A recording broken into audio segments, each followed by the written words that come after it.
नमस्कार मित्र, चंद्रकांत भी भट्ट अमेरिका से। जो शहीद हुए हैं उनकी जरा याद करो, कुर्बान ये मरे वतन के लोगों। आज की युवा पीढ़ी और आज के सत्ता में बैठे पक्ष और नेताओं, जिन्होंने के कुटुंब का और खुद का कोई आज़ादी के लिए योगदान नहीं था, आज नया इतिहास लिखने जा रहे हैं और कहते हैं कि आज़ादी तो हमारी वजह से आज हमारी सत्ता में आई है, उसके पहले आज़ादी नहीं थी। 140 की करोड़ की प्रजा, जिसकी करोड़ रज्जु ने खत्म हो चुकी है। शायद ये जैन जी जंतर मंतर पर जिन्होंने कुछ आत्मा को जगाया, ये कितने दिन चलेगा, क्योंकि जिन लोगों के हाथ में सत्ता है वो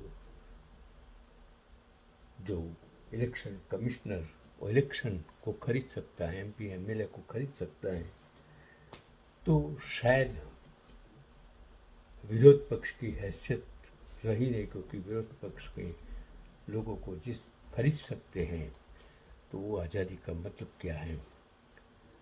आज़ादी के उस वक्त के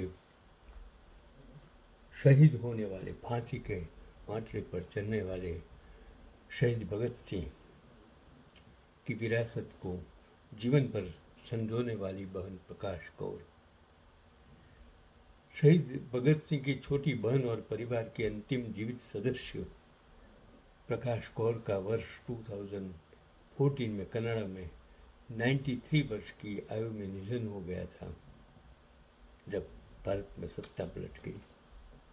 एक भावुक संयोग यह रहा था कि उन्होंने 28 सितंबर को अंतिम सांस ली, और वही तारीख जिसे देश भगत सिंह की जयंती के रूप में याद करता है, इसके लिए उसको भी याद किया जाएगा। लेकिन शायद जब भगत सिंह को याद नहीं करेंगे तो उनको कौन याद करेगा। जहाँ भगत सिंह भारतीय स्वतंत्रता संग्राम के महानतम क्रांतिकारियों में गिने जाते हैं, वही प्रकाश कर ने जीवन पर उनकी स्मृतियों और विचारों को जीवित रखने की जिम्मेदारी निभाई थी। वह अक्सर उनके साहस, त्याग, देशभक्ति और न्याय से जुड़े आदर्शों के बारे में लोगों से संवाद करती थी। प्रकाश कौर केवल अपने भाई की विरासत तक सीमित नहीं रही, उन्होंने किसानों के अधिकारों, मानवाधिकारों और सामाजिक न्याय से जुड़े कई मुद्दों पर भी अपनी आवाज़ उठाई थी, और उनका जीवन दृढ़ता, गरिमा और सिद्धांतों के प्रति समर्पण का उदाहरण माना जाता है। उनके निधन ने लोगों को यह याद दिलाया कि स्वतंत्रता सेनानियों के परिवारों ने भी लंबे समय तक त्याग और पीड़ा को सहन किया, और राष्ट्रीय नायकों के पीछे ऐसे परिजन थे जिन्होंने उनकी यादों को पीढ़ियों तक संभाल कर रखा। प्रकाश कौर का जीवन भगत सिंह की अमर विरासत का महत्वपूर्ण अध्याय बना रहेगा। आजकल मैं जो देख रहा हूँ कि जो इतिहास के बारे में जो आज के युवा जन में जो जागृति लानी चाहिए। मैं भी एक शिक्षक हूँ। मैंने मेरी ज़िंदगी के 42 साल मैंने पढ़ाने का काम किया, अलग अलग फील्डों में, टेक्सटाइल में, लायंस क्लब में, यहाँ इंडो अमेरिकन सीनियर सिटीजन में अमेरिका में, और बैंक में मैंने एमडी रहा, कितने सारे सोशल एक्टिविटीज़ की। और उस दौर, आज़ादी के दौर से आज तक मैंने सब कुछ देखा।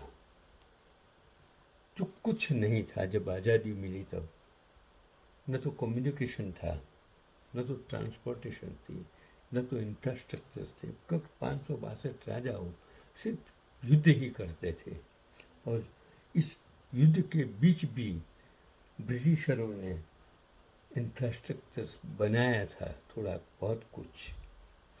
उस राजाओं ने महलें दिए, इस राजाओं ने लाल किला, ताजमहल, सब कुछ दिया। ब्रिटिश लेकर चले गए, मुगल यहाँ रख कर आज इनकी पीढ़ियों के बारे में किसी को कुछ पता नहीं है। लेकिन आज बिना तलवार, बिना कुछ किए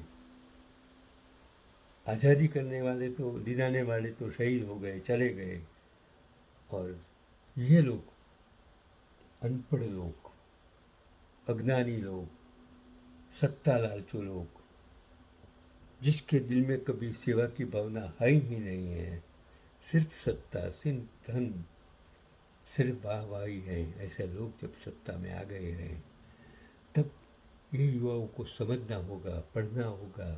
आज आपके पास तो सोशल मीडिया है, अगर वो मीडिया द्वारा भी आप समझ पाएंगे कि आपके लिए इन पूर्वजों ने क्या क्या दुख सहन किए, तन से, मन से, धन के। आज जो आप जो अच्छा कुछ जीवन जी रहे हैं, आज़ादी का सांस ले रहे हैं, वो इन लोगों की वजह से है। अगर आप इनके कुटुंबीजनों को मदद नहीं कर सकते हो, लेकिन उसको गालियाँ मत दो, उसको गलत साबित करने में आपकी शक्ति मत लड़ाइए। सोशल मीडिया द्वारा आज सत्ता में बैठे लोग जो कर रहे हैं, आपकी तो सोच शायद एक इरफान जैसा इंसान, अनपढ़ इंसान, अगर सोशल मीडिया का उपयोग करके भारत के लिए कुछ कर सकता है, समझ सकता है, लंदन टॉप में बोल सकता है, तो आप तो युवा धन है, आपको देश बचाना है, आपका देश है। यही आज का पैगाम।